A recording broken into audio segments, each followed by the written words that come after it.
अस्सलाम वालेकुम गाइस, आप देख रहे हैं लाइफ विद इस्मा और मैं हूँ इस्मा। और हम ये अपने गांव की तरफ रवां दवा हैं, अपने गांव सैर करने जा रहे हैं। हमारे घर गेस्ट आए हुए हैं, हम उनको सैर करवाने के लिए गांव लेके जा रहे हैं। अभी रास्ते में छोटे छोटे गांव आ रहे हैं। देखें आप, ये किस कदर खूबसूरत मंजर है। ये देखें, ये आपको नज़र आ रहा होगा। ये पीछे ये गाड़ी जो है, ये हमारी फैमिली की गाड़ी है। ये हमारी फैमिली कार है जो आ रही है।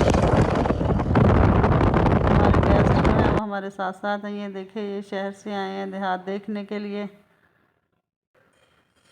इन्होंने कभी ऐसे गांव नहीं देखे।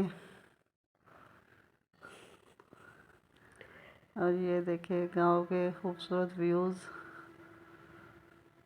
ये इधर प्याज लगा हुआ है, नीचे ज़मीन पे प्याज उगाया हुआ है। बच्चे उसको देख रहे हैं, ग्रीन प्याज को। ये हमारी फैमिली है जो कि आई हुई है सैर के लिए। बच्चे हैं जी गाइस, ये देखिए ग्रीनरी और ये प्याज लगा हुआ है।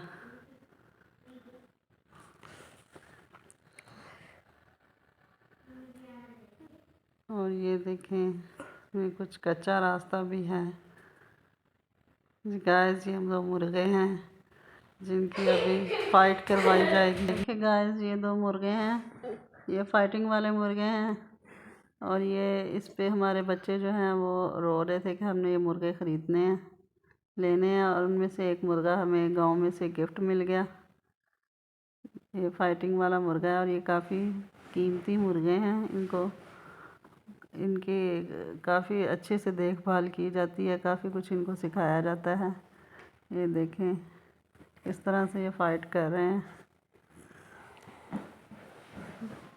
और हमने ख़ुद ही इनकी फ़ाइट जो है वो कह के उनसे बंद करवाई ताकि कोई ज़ख्मी ना हो जाए। और ये आप हमारे गांव का व्यू देख रहे हैं। ये बच्चों के दादा बू हैं जो कि हुक्का पी रहे हैं। बच्चे ये चीज़ें देख के बहुत ही गाँव उन्हें अट्रैक्ट करता है इन चीज़ों से। इन चीज़ों को देख के बच्चे खुश होते हैं। उनके लिए ये आजकल के बच्चों के लिए ये चीज़ें नायाब हैं, क्योंकि शहरों में ऐसी चीज़ें नहीं होती। ये देखें लकड़ियों पे खाना बन रहा है। और ये कच्चा सेहन है जहाँ पे मिट्टी लगाई जाती है हर 3 माह बाद। और ये हानिया है, हानिया जो है वो काफ़ी इंजॉय कर रही है गाँव को। और ये देखें, ये हमारे फैलियाँ हैं जहाँ पे गंदम उगाई गई है। और ये देखें गंदम कितनी प्यारी लग रही, पीली पीली गोल्डन हो चुकी है तकरीबन। अब ये कटाई के करीब करीब है और बहुत